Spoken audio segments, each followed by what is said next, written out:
Hey guys, so today we are going to be talking about franchising, what it means to franchise, what it entails, and how it can be used as another route to entrepreneurship. So what does it mean to franchise? Pretty much it means to use another business's model and brand for a specified period of time. A good example would be McDonald's. I don't know if you guys watched the McDonald's movie on Netflix. I'll write the title below because I don't remember it off the top of my head, but it was a really good movie that had a lot of undertones in regards to what good and bad business practices are. But it does give a very good look at what it means to franchise and what that looks like. A lot of these fast food chains first started out as one store and then they franchised as they went along.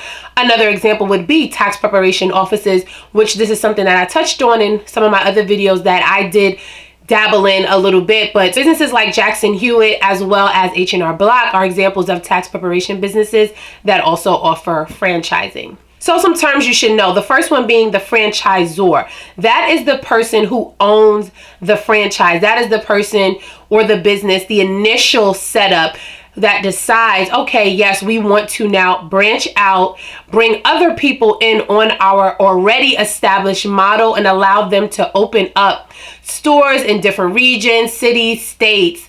But at the same time, they have to follow the blueprint that has been set before them.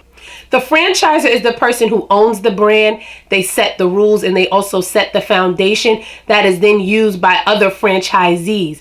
For example, McDonald's. It's very rare that you'll go to a McDonald's in, I don't know, another state or city and see that they don't have the same color scheme or that the French fries taste different. It's because it's a proven model, and once you decide to franchise, you have to follow the rules that were set before you. You have to follow the blueprint that has already been created. So a lot of things have to be uniform. So some people might see that as a restriction and decide that franchising isn't for them because they want to have more creative control. Because with franchising, a lot of things have to be approved by the franchisor before you go ahead and change things up. So for example, if you want to open up a McDonald's, you can't make it blue.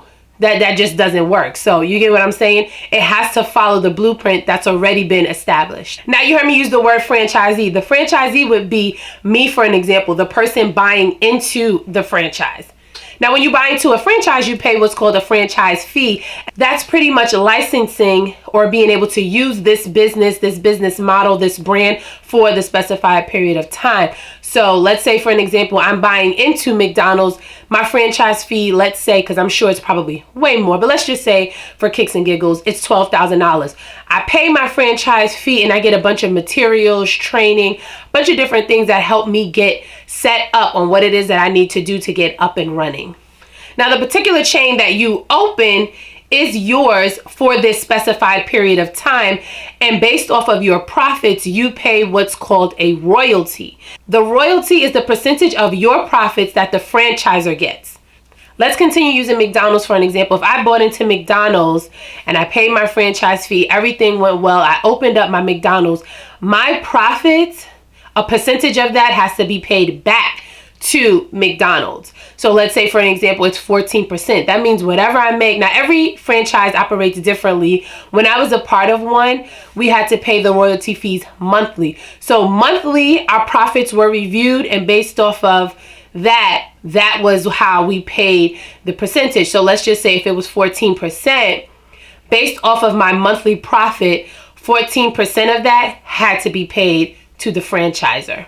So you might be thinking, what's the point of this? Why would someone want to do this? Essentially, you're kind of like paying for the name. And it's another way into entrepreneurship because you don't have to start from scratch.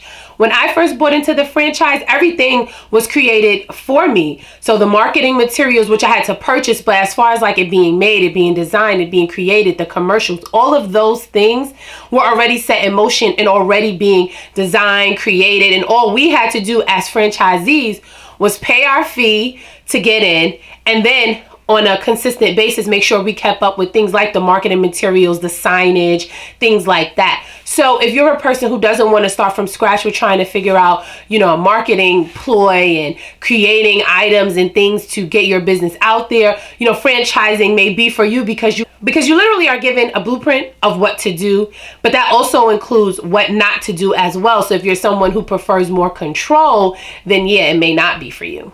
Now, there are a lot of success stories out there. I know there's a black woman who bought into Rick Ross's Wingstop, and her store became one of the biggest money makers in the chain. And then she went on to open up multiple stores, so she was able to quit her job, and that's what she does full time. You know, I've read various stories about people who it actually has taken off for.